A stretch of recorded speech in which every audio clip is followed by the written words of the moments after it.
Olá, depois do recesso de Natal e Ano Novo, estou de volta para continuar nossas reflexões psicanalíticas. Eu tinha prometido conversar, dessa vez, a propósito da formação dos sintomas. Os sintomas, eles se constituem a partir do que é o resultado do que se escuta e do que se vê. Isso já precocemente, quando se é bem pequeno. Então, o sintoma, cada sintoma, ele é resultado da fala e da linguagem, né? Ele está diretamente associado ao que compõe o entorno do bebê. Então, muito precocemente, aquilo que se ouve e que se vê não tem um sentido, não tem um significado. Por quê? Porque a criança bem pequena ainda não fala. Então, ela é afetada pela fala, ou melhor dizendo, pelas falas que estão no que a gente chama do entorno do seu berço, né? A partir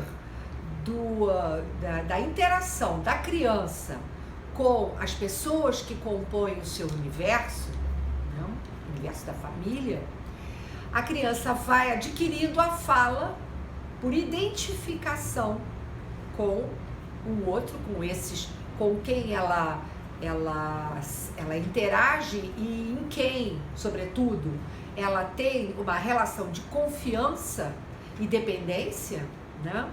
A criança apreende e aprende aquilo que a gente chama de língua materna. E nessa vestimenta que é a língua materna, na verdade, a primeira vestimenta não são as roupas, a primeira vestimenta é justamente a aquisição da fala, né? Essas palavras que se marcam sobre o corpo, esse corpo experimentado realmente. Por que realmente? Porque a criança não dá ainda sentido àquilo que ela escuta e vê. Esse sentido lhe vem através da significação dada por esses outros que formam o seu entorno. Então, o primeiro sintoma justamente é a fala. Só que quando a criança interage com esse outro e ela sofre os efeitos da fala desse outro, da entonação, né, em que essa criança se vê, né, entonação das falas que lhe vêm desse outro, as várias entonações, né, as variações da voz desse outro, essa voz que se faz olhar, porque o olhar aí não é o visível, o olhar aí é esse investimento desse outro. E esse investimento, o sentido desse investimento é velado para a criança. Ela não sabe por que o outro se dirige a ela.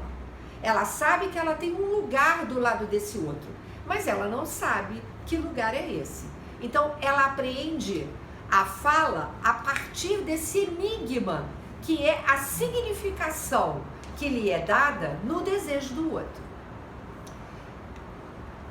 Esse sintoma, então, que é a fala, vai aos poucos pela insistência do modo como esse outro cuida dessa criança, o modo como esse outro se ocupa dessa criança, das necessidades básicas, o que esse outro privilegia, né? Às vezes faz questão para os pais a questão da alimentação, às vezes a questão da higiene pessoal, enfim, várias questões que são do outro começam a, de algum modo, serem endereçadas à criança, só que ela não entende o que isso quer dizer. Por que esse outro privilegia isso e não aquilo? Então, todos esses elementos da subjetividade do outro vai de algum modo sendo incorporado pela criança. Então, o sintoma, ele é o resultado dessas várias palavras ditas, esses significantes que vão se depositando não só na constituição subjetiva da criança, mas no seu próprio corpo real. E é isso que vai determinando o privilégio de os vários orifícios que se tem no corpo, né? Vai determinando o privilégio de determinados orifícios, se a gente quiser, inclusive de determinados órgãos. Então, os sintomas, sem que se saiba, estão relacionados a essa memória original da qual não se tem lembrança. E elas comparecem na vida ulterior da criança, aí já constituída, já dentro, né, do campo simbólico, elas invadem esse corpo, né, e se manifestam como elementos estranhos à criança. Por isso que o sintoma, além da fala, que é um sintoma original, um sintoma fundamental, o sintoma secundário está diretamente ligado à relação da criança com o seu outro primordial. Da próxima vez eu vou desenvolver um pouco mais o que é esse sintoma original e esse sintoma secundário, como eu estou dizendo, relacionado ao amor ou à transferência da criança com o seu outro. Até lá!